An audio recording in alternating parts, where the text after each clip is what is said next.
এই তো কয়েকদিন আগেই খেয়েছো না, তোমাকে নিয়ে গেছিলাম, তাতে বললো তাহলে বাড়িতেই বানিয়ে দাও, বাড়িতেই খাবো। আমাদের এখানে একটা পাঞ্জাবি ধাবা আছে জানো তো, সেখানে প্রথমেই গেলে এই কারা প্রসাদ বলো বা আটার হালুয়া, যাই নাম বলো না কেন, সবার আগে কিন্তু এটা সার্ভ করে, যেটা খেতে দুর্দান্ত হয়। সেম ফ্লেভারটা আমি ইন্টারনেট থেকে সার্চ করে বাড়িতেই তাকে মাঝে মধ্যে বানিয়ে দিই। ঠান্ডার মধ্যে এটাতে যেহেতু অনেকটা গাওয়া ঘি দেওয়া থাকে, খেতে কিন্তু শরীরের পক্ষেও খুব ভালো, বাচ্চাদের জন্য হেলদি টেস্টি একটা খাবার।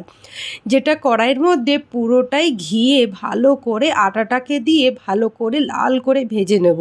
দেখো কতটা লাল করতে হবে, ততটা কিন্তু লাল করে ভাজতে হবে, যাতে আটাটা একদম কাঁচা না থাকে।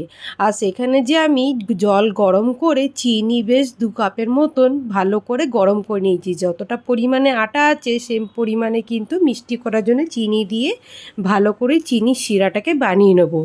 তারপরে আস্তে আস্তে করে জল দিয়ে দিয়ে ভালো করে কিন্তু এটাকে নাড়াতে হবে।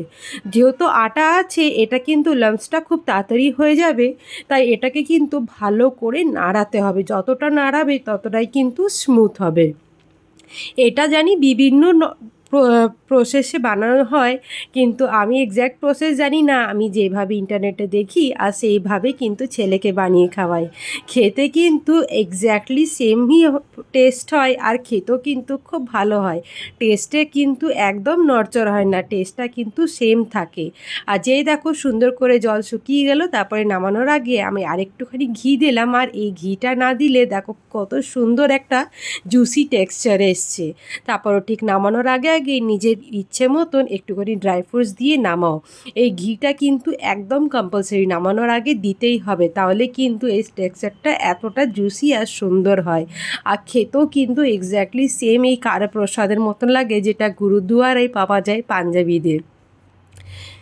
এই প্রসাদটা এতটা ভালো লাগে খেতে, তখনই মনে হয় যে ওই ধাবাতে গিয়ে শুধু এটা লোভেই মনে হয় যে গিয়ে গিয়ে খেয়ে আসি, এতটাই ভালো লাগে।